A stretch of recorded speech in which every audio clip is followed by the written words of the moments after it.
Wait, it's true. Vietnamese is easier than English in this aspect. So let's look at the grammar first.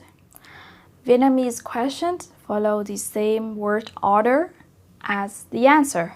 For example, bạn bao nhiêu tuổi? So in order to answer this question, you say, for example, tôi 30 tuổi. I'm not, but you can see that the questioning word here is bao nhiêu, meaning how much and or how many, and the answer 30, which is number. So you just basically need to replace the questioning word with the answer.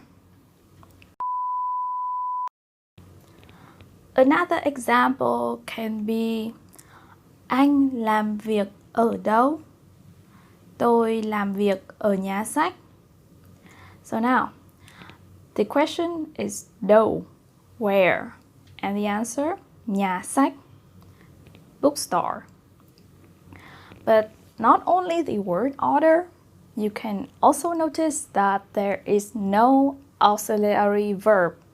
So auxiliary verbs in English are like do, does, and you need to like make it appear in questions like where do you work? Do you work? Where do you work? In Vietnamese, no need for that. And it brings me to my next point. Vietnamese don't conjugate the verbs.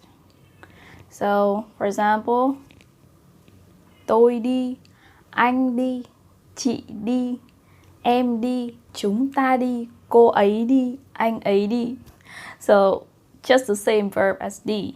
Also, same thing for tenses. Although we have tense indicators, but still you just need to remember 2 or 3 indicators and you just put in the sentence and you're fine. So the word form also applies for nouns. As for plurality, một quả cam, hai quả cam, ba quả cam. So no 2 oranges. So you don't need to think about the pronunciation, the writing. Should I add es or s? Vietnamese just same. So now let's move on to vocabulary. Yes, vocabulary, let's talk about numbers. So I know there are a lot of hidden traps in the numbers, but remember from 1 to 12 and you will make your life a whole lot easier. What I mean by that is number is very helpful in day of the week, months. So for Monday, it's thứ hai, Tuesday, thứ ba, and so on, so on. Just one exception for Sunday, which is chủ nhật. Same thing for months. Tháng 1 means January, tháng 2 for February, tháng 3, March, tháng 4, April, and goes on without any exception. So easy as that. No need for Monday, Tuesday, February. Which one is February? Which one is January? It confused me a whole lot when I studied English. Not just days of the week and month.